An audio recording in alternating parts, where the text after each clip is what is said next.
co-founder of Bridger Solutions, and we also have Steve Smith, who's the founder and CEO of Celestial Mining Management, and leading this conversation will be Alana. Thank you very much. Thank you. Thank you. Testing. Ooh, look at that picture of us. Hello. That's a nice picture.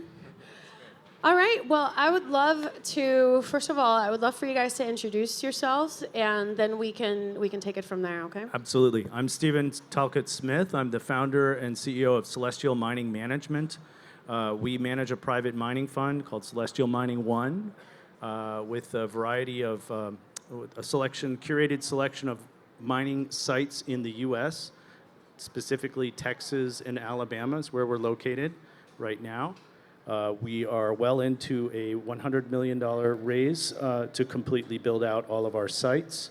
We produce income based on capital investment. So mining is often mysterious or confusing, or people may think it's a kind of a lottery process, but what it really amounts to is deploying capital to property, plant, and equipment, and we produce Bitcoin as income. Hey, I'm Jake Langenkamp. I co-founded a company called Bridger. We look for mining opportunities internationally, specifically in Africa. We, for the last year, have been sourcing deals with various, state-owned utilities, ministries of energy, talked to heads of state, we've talked to central bank governors, chief of staff of countries. And our conversations with these countries are primarily an energy play and some of the incentives that Alana was talking about in her keynote. Let's dive more into currently, what are the options when, let's say, for example, Ethiopia, or if you want to kind of use a different country as an example, but what are their options for how to build out their grid infrastructure without a Bitcoin miner, and how is it different when there's a Bitcoin miner there partnering? Sure. So we get asked all the time, why Africa? Obviously, it's not viewed as the best place to go and do business and sink millions of dollars of investment. And the reason why is because Africa, by far, has the most build out to go for their energy grid. Every major region in the world has at least 95% of their populations electrified, except for sub-Saharan Africa, where it's somewhere between 50 and 60%. So what that does is it produces this metaphorical gun against the heads of these governments where they know they have to build out their electricity grids. But there's not really good options for them to do that. So really the two main options are either concessionary or commercial loans, where they're going to pay on average over a 30-year loan about 275% principal over interest. And to put that into perspective, if most of the people in this room got a mortgage for 30 years, you'd pay about 160% interest over principal. So that's not a very good option. The other option is independent power producers, which are electricity companies. They'll come in, they'll build an asset. In Africa, it's usually renewable because they have 39% of the world's renewable energy capacity. So hydroelectricity or solar or something like that. And these companies will sell that electricity to the state-owned utility. But usually, like say 95% of the time, it carries a take-or-pay clause. What that means is as long as that company is producing electricity, they have to pay for it. The government has to pay for it, even if they have no place to put it. And they have to pay in dollars, even though they're selling to their customers in the local currency, the Metical, the Kwacha, what have you. So you have this huge dislocation that's creating debt either way. So what we do is we come in, we say, hey, we will buy that electricity that nobody else can buy at industrial scale, and we'll pay for it in dollars. And so that is kind of music to their ears. So I guess getting back to the root of the question, we enable them to have a large industrial customer that overcomes their catch-22 because they need to build out electricity. The best way for them to do it is to attract industrial-level customers, but industrial-level customers won't come until the electricity capacity is there. So we're kind of that bridging mechanism. even in the U.S., we're looking at the president has called for a doubling of U.S. power generation. As you look at the chart of U.S. generation capacity versus China, China has overtaken us and is not stopping. And we really haven't built any new generation since the 1970s in a significant way. It's been flatline. And one of our sites is located near an industrial property. I can see that that whole region there could be greatly upgraded with additional downstream industrial capacity. But there's a substation there, and we're going to take the excess energy at that substation, and as soon as we've taken all that, we're going to more than double the capacity of that substation. And so even at a small level, we're helping to build out that infrastructure and execute on those goals that we have to grow. Energy is really abundance. It is like food production. It's the base of quality of life. Where you go around the world and see that energy is very expensive. You see people are cooking with wood stoves. They have all the health problems that come with that. And so where energy is cheap, you're substituting energy for backbreaking human labor, and that means that people can go on to do higher quality work and more value added. Their life gets better. So energy equals abundance, and energy is good. Electricity consumption is tied to GDP. So the higher the electricity consumption of a particular country, the higher the GDP. So yes, being able to enable and make more electricity available is ultimately something that can help the GDP, which there are additional positives on that. Does the public have any particular questions? Because I want to. Anybody have a particular question that you would like to ask the miners? Yeah. You and I'll repeat your question. Yeah, I can hear you.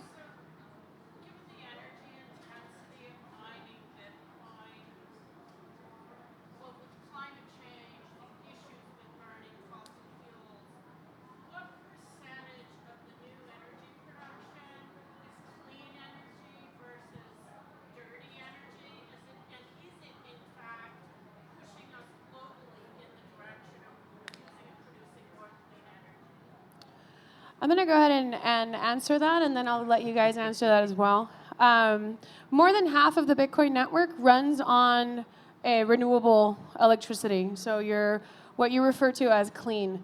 Now, one thing I discovered working on this, and at this point I've been 5 years in, how do I say this? Clean energy is not clean, Cobalt mining, lithium mining, all the carbon that it takes to create a solar panel or a wind turbine, it's a lot of carbon. And even the carbon in for, what's that? There's an acronym. It's like carbon in for frothing out.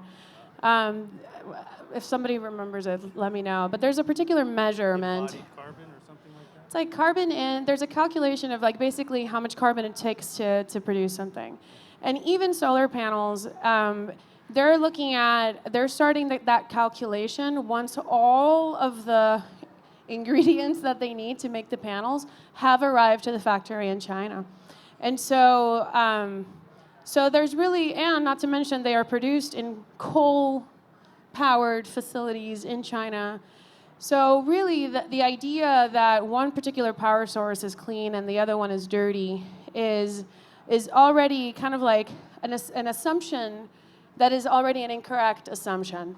But that being said, the Bitcoin mining industry consumes more renewable power than any other industry, and actually at source, not just buying renewable energy credits and using coal, but actually using the electrons that were created by the facility. So, and Bitcoin miners, by doing that, are actually enabling these renewable companies to now build out more generation, because now all of that electricity is not going to waste anymore. They have a customer. So in a way, Bitcoin mining is phenomenal for the renewable industry. And had there be a different person sitting here today, they would have told you, like, it's the best thing ever. But in my case, what I discovered was that ultimately, being able to consume vented methane, which is considered dirty, is a way better boon for the greenhouse gases than creating more solar panels, for example. And you would consider methane to be dirty, yet removing that methane from the atmosphere is actually of higher benefit. So again, it's not a up or down, yes or no. It's a really, really complicated with science that's really compromised from a lot of different angles. And so yeah, so that would be my answer. There's really, I would say there's no such thing as like a clean thing, but but it is good for the renewable industry by far. And if you guys want to add anything to that. Some of the projects that you were talking about with me are new energy deployments in Africa that are renewable. Yeah, so Africa is interesting. Like I mentioned, it's got a ton of renewable energy potential, some of the best solar in the world, a ton of hydroelectric energy capacity and potential. And what I've found both domestically here in the United States and then overseas is that renewable energy creates the most variability, so therefore it creates the most inefficiency and therefore the most use for Bitcoin miners, which is why it's not that Bitcoin miners have a heart of gold and they're like, I only want to use renewable energy. It creates the best incentive structure. And usually when I'm talking to African governments, I use actually the example of West Texas, which you probably know, more than I do, as the ultimate success story. So for those of you that don't know, West Texas is basically, here in the United States, the Saudi Arabia of renewable energy, because it's the best overlay of both wind and solar. The problem is that we don't have nearly enough transmission to get that to the eastern part of the state, basically everything east of I-35, where most of the consumption is. So that's why there's so much Bitcoin mining in Texas. And I use that as an example for these utilities that are really struggling with the fact that they can build solar cheaper than any other energy source, but they're super worried about the variability. So I use Texas as the example and the success that they had there of overbuilding a responsive demand on top so that when they have an event like the winter storms that they had, those miners can curtail. So it's better overbuilding the demand that can come off. And so that is the incentive structure, that it's not anybody who is giving corporate platitudes of like, we care about renewable energy. That's the real show me the incentives, I'll show you the outcome. Yeah, it really takes an understanding of the incentives and a belief that incentives are really what drive behavior. The marriage of the intermittency of renewables with Bitcoin mining's ability to turn off, that really changes the game for the grids. We're really the only kind of customer that can operate at scale and be turned off with 10 minutes notice. You can't turn off a hospital, you cannot turn off a factory or an aluminum smelting plant or something like that. Or an AI data center. Yeah, that's another one that a lot of Bitcoin miners have taken those assets that are applicable to the data center, and they're focusing on AI data centers, but AI data centers really can't participate in the demand response like Bitcoin mining can. And for many miners, it's a source of additional revenue, actually. Yeah, I think to that point, the first thing that we normally do when we're making a pitch to one of these governments is breaking down the difference between our data centers and a traditional data center, which quite simply is those data centers need 99.99% uptime. So that means they need an incredibly firm source of power, meaning like natural gas, coal, something that is dispatchable all the time, and they need a very firm backup for when that primary source of power goes out. Additionally, they need super robust internet, both download, which is what you concentrate on in your house because you want to stream videos, but also upload because data is going back and forth. Alana mentioned this in her keynote. We can do what we do with a Starlink connection, sometimes even cell towers in the most extreme of circumstances, and we can be interruptible, like I believe some of your power is. So that means that anywhere that there is power and you can get a rudimentary internet connection to there, we can build a data center. And there's some really incredible examples of where that makes sense. So like in Tanzania, for instance, they just built a 2 gigawatt hydro station, which for context, these grids are so small compared to the United States. 2 gigawatts basically represented 33% of their energy capacity. But they only had 400 megawatts of transmission, so that means that only 20% of that energy can make it on the grid. We could build a data center, help them monetize that energy, which they could use to build out that transmission. Absolutely. The revenue that you would get from that will fund the build out of the transmission easily.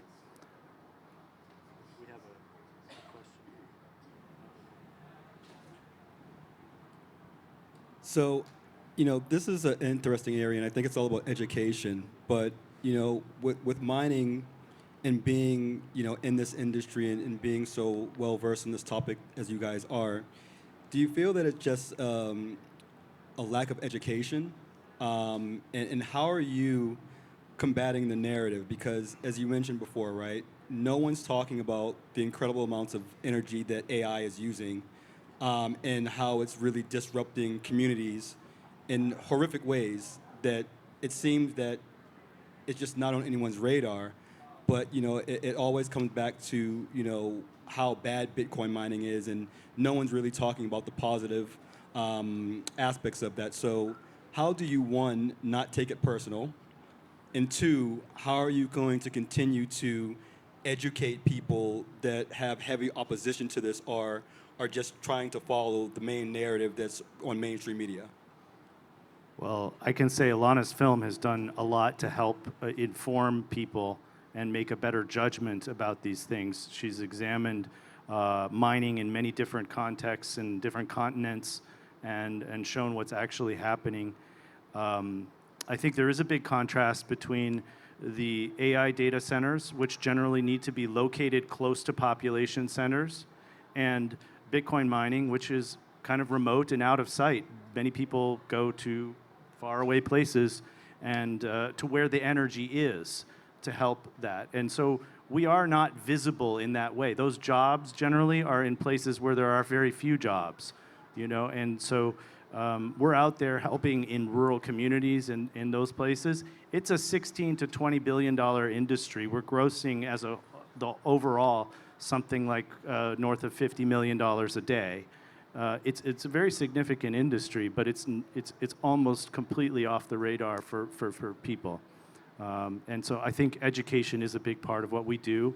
For our investors, Bitcoin mining is a way to gain exposure to the asset through something that they understand, which is a cash flowing business that is, has a normal balance sheet and assets that they can see and touch. I think for us, there's only really two groups that we try to educate. And so because all the utilities in Africa are state-owned, we try to educate the governments to make sure that they understand the positive impacts. And some of those positive impacts, I talked about the need to build out electricity generation. The other major thing that all these governments are grappling with is youth unemployment. So every country that we start a project in, we'll start a technical skills academy to train the workers that we need, but then also technical skills that we don't need. Things like use of AI, coding, web design. Those things wouldn't be such a big deal here. And quite honestly, they're not a huge capital lift for us, but that's seen as like monumental for these countries. And we'll run those skills academies the entire time that we have a contract in that country. And then just doing things in the local environment. They may not even understand what Bitcoin mining is, kind of like you were mentioning in your keynote. They just know that there's a company, saddled up next to this hydroelectric dam, but we helped electrify a school. We put, solar panels on a school, what have you, because quite frankly, any company that goes and does business in these countries, they should do that because the local community comes into, they basically turn into your neighborhood watch. They're like, hey, nobody's going to bite the hand that feeds us. But those are really the only two demographics that we're worried about. And we believe that the kind of work that we're doing will eventually, as a community, as a Bitcoin mining community, will eventually show through, and that all the things that Steve was mentioning about energy abundance is good. Consumption of energy isn't necessarily bad. It depends on, all the factors that go into it. So that's what we focus.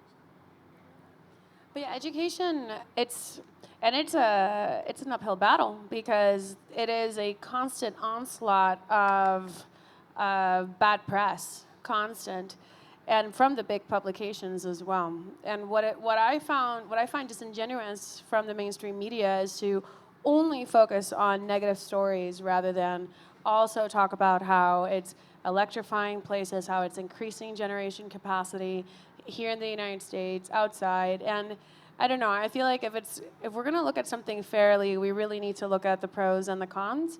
And when you look at the electricity consumption of a small clinic versus a large hospital consumes way more electricity. And so being able to have the capacity available literally saves lives. And so I do think that this is a conversation that, like countries that have bent the knee because of social pressure, because there are countries that have completely buckled and succumbed to popular pressure that mining is bad and that crypto bros suck and that it's a terrible industry and it's just for terrorists and money launderers. And the problem is that ultimately now those countries are going to fall behind, and the countries that do see the benefit, we're definitely going to see them get ahead. So ultimately, like with everything, it falls to us to educate ourselves. And I worked on Dirty Coin. I have been taking it outside of the bubble. It has done really well in film festivals. A lot of people are really interested in this. So I do believe that there is an appetite for learning. I just think that there's also this shiny object syndrome where every day there's a new shiny object and a bloody object and a blow-up object, and there's just so many things that are competing for our attention that ultimately being persistent. And the reality is that you guys don't even really need to educate people. That's what you do it because you are good people and you want to educate. But a miner, their client is the Bitcoin network, so right. They can really just be quiet in a corner and not talk to anybody and just make their money and get out. So yes, you do have certain companies. We do have to educate investors. Okay, investors, yes. I bet. But yeah, ultimately it's interesting. I wanted to ask you guys, in terms of regulation, what is the kind of regulation that you feel is helpful for the industry? And when does it kind of start getting in the way of progress? Well, regulation in the United States is different. There are many countries where it's nominally illegal to privately mine Bitcoin, but that just means that you need to be in business with the government.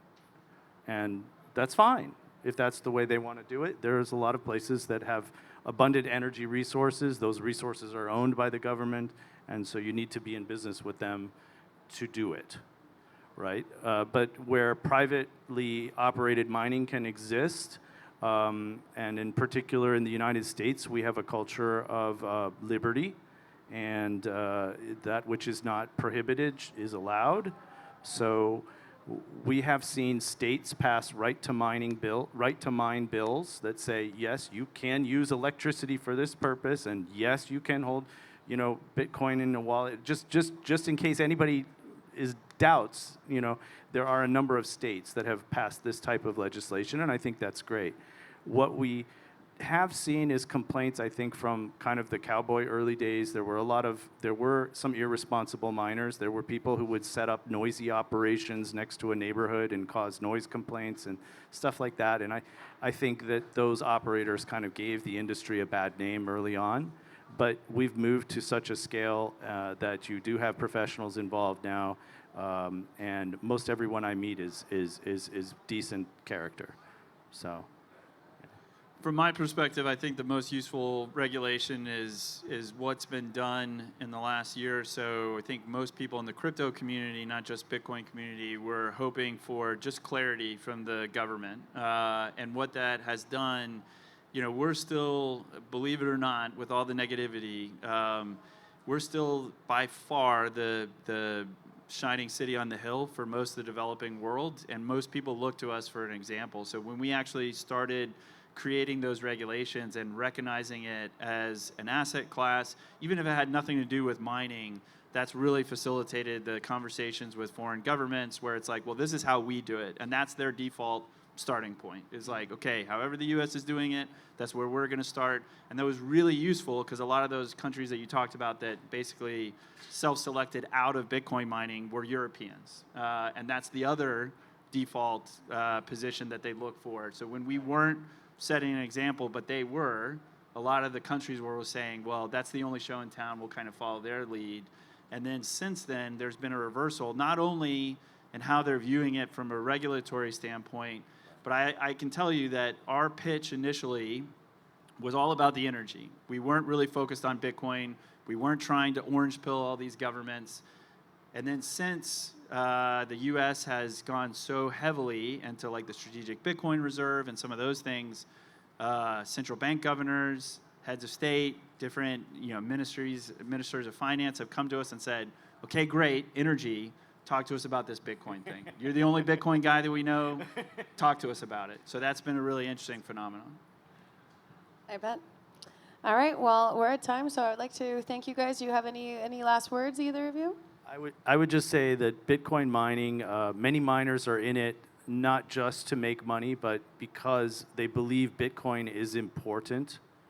And the mining is where Bitcoin connects to the physical world, the laws that govern our universe, and that is essential to the security and scarcity of this asset that so many are placing their trust in. So that's why we do what we do, because we believe it is important and beneficial. No, that's really well said. I would second that.